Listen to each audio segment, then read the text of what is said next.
ધોરણ 11 વાર્ષિક પરીક્ષા 2018 એપ્રિલમાં જે લેવાયેલી આંકડાશાસ્ત્ર વિષય હતો SSSનું આ પેપર છે. ખૂબ જ અગત્યનો પેપર થશે.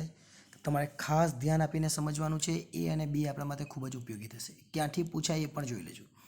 ધ ચાર્ટર્ડ એકાઉન્ટન્ટ એવું પ્રકાશન છે. એ કેવું પ્રકાશન છે? તો એ વ્યવસાયિક પ્રકાશન છે. કેવું પ્રકાશન? વ્યવસાયિક. એક સતત માહિતી માટેના વર્ગો 1 થી 1.95, 2 થી 2.95, 3 થી 3.95, 4 થી 4.95, 5 થી 5.95 છે.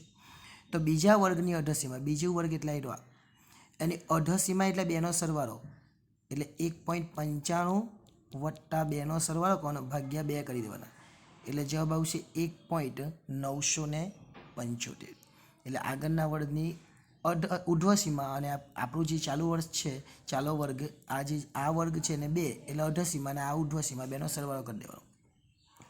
નીચેનામાંથી કયું માપ આલેખ દ્વારા મેળવી શકાતું નથી? તો આલેખ દ્વારા આપણે ભારિત મધ્યક મેળવી શકતા નથી. પ્રસારમાનના વિવિધ માપોની સંખ્યા કેટલી? તો પ્રસારમાનના વિવિધ માપોની સંખ્યા 4 છે. પાંચમો પણ ખૂબ જ અગત્યનો છે. જો m - x બાર બરાબર -1/2 હોય તો s શોધવાનો છે. એટલે આપણને જેનું સૂત્ર ખબર છે x બાર -m/s, પણ જ્યારે m આવે ત્યારે આગળ 3 લેવો પડે. અને અહીંયા શું આપણને આપેલું છે?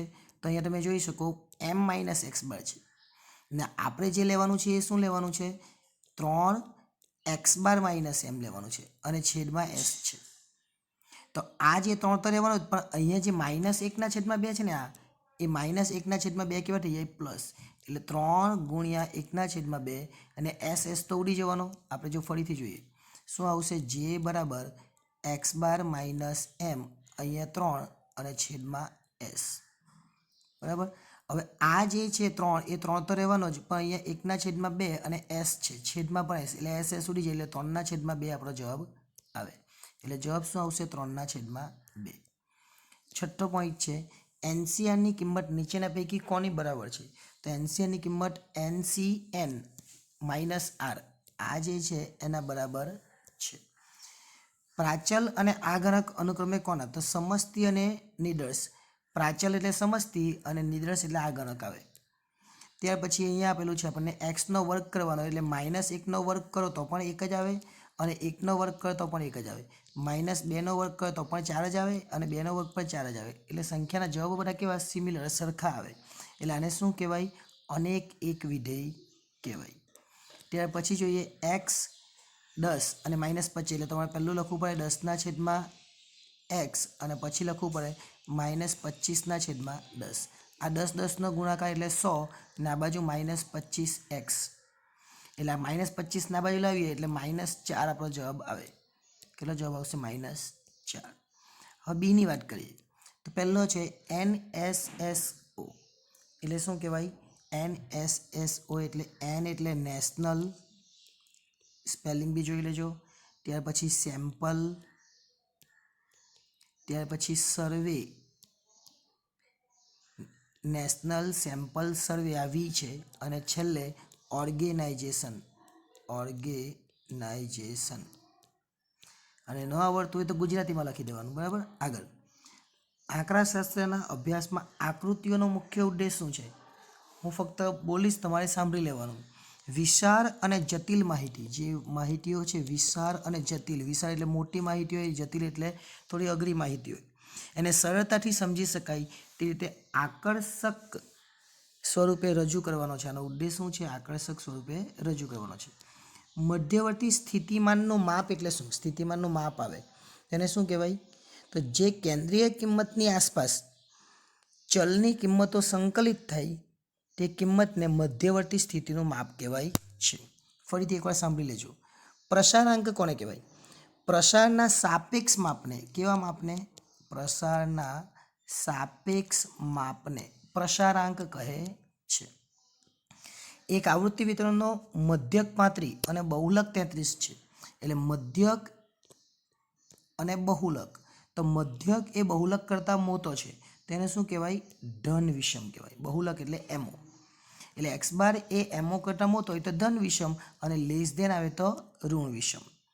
આગળ એક્સ બાર એક્સ વત્તા એની એન ઘાતનું વ્યાપક પદ આપણે લખવાનું છે. વ્યાપક પદ કેવી રીતના જો ટી આર વત્તા 1 બરાબર એનસીઆર પછી એક્સની એન માઇનસ આર ઘાત અને એની આર ઘાત આનું વ્યાપક પદ કહેવાય એટલે જોઈ લેજો. ઓકે આગળ સમસ્તી તપાસ એટલે શું? સમસ્તીના બધા એકમોની માહિતી મેળવવામાં આવે એને સમસ્તી તપાસ કહેવાય. વિધેય વ્યાખ્યાયિત થવા માટેની શરત જણાવો. તો વિધેયનો પ્રદેશ ગણ એ અને સહપ્રદેશ ગણ બી બંને ખાલી ગણ નહીં હોવા જોઈએ. એટલે આવું નહીં હોવું જોઈએ અથવા આવું પણ ન હોવું જોઈએ. બંને કેવા ખાલી ગણ ન હોવા જોઈએ આની શરત છે. ગુણોત્તર શ્રેણીની વ્યાખ્યા જો એ અને આર શૂન્યેતર વાસ્તવિક સંખ્યા એટલે શૂન્ય સિવાયની કોઈ સંખ્યા હોય તો ધન પૂર્ણાંક n greater than is equal to 1 માટે જે શ્રેણીનું nમું પદ TR એટલે કે a ડોટ આર n ઓછા 1 હોય તો તે શ્રેણીને ગુણોત્તર શ્રેણી કહેવાય. પ્રત્યક્ષ તપાસના લાભ છે. એક માપી આકૃતિ પછી એના અથવામાં કોષ્ટક રચના છે. સ્ટેટિસ્ટિક છે. આદર્શ નિદર્શના લક્ષણો કરી જ લેજો. દાખલા કયા કયા પૂછાયેલા છે એ જોઈ લેજો. એક વિધેયનો દાખલો બી છે. ત્યાર પછી જો છેલ્લે આપણને એક આકૃતિવાળો દાખલો ડીમાં પૂછાય. ત્યાર પછી આ એક દાખલો સરેરાશ વિકાસ દર છે. ત્યાર પછી D2 અને P10 છે. આ બધી આપણી વસ્તુ આપણે કરેલી જ છે. એટલે દરેક વસ્તુ ખાલી દાખલા જોઈ લેજો. તમારે શીખવું હોય તો ક્યાં છે તો ડિસ્ક્રિપ્શનમાં બધી જ લિંક આપેલી છે અને ત્યાંથી તમે દરેક ચેપ્ટર શીખી શકશો. આ દાખલો પણ બહુ અગત્યનો છે અને પૂછાશે જ. એટલે કયા દાખલા છે, કેવી રીતે પૂછાય છે અને એનું સોલ્યુશન જોઈ તો ડિસ્ક્રિપ્શનમાં બધી લિંક આપેલી છે. ત્યાંથી દરેક ચેપ્ટર વિશે તમે ભણી શકશો. આભાર.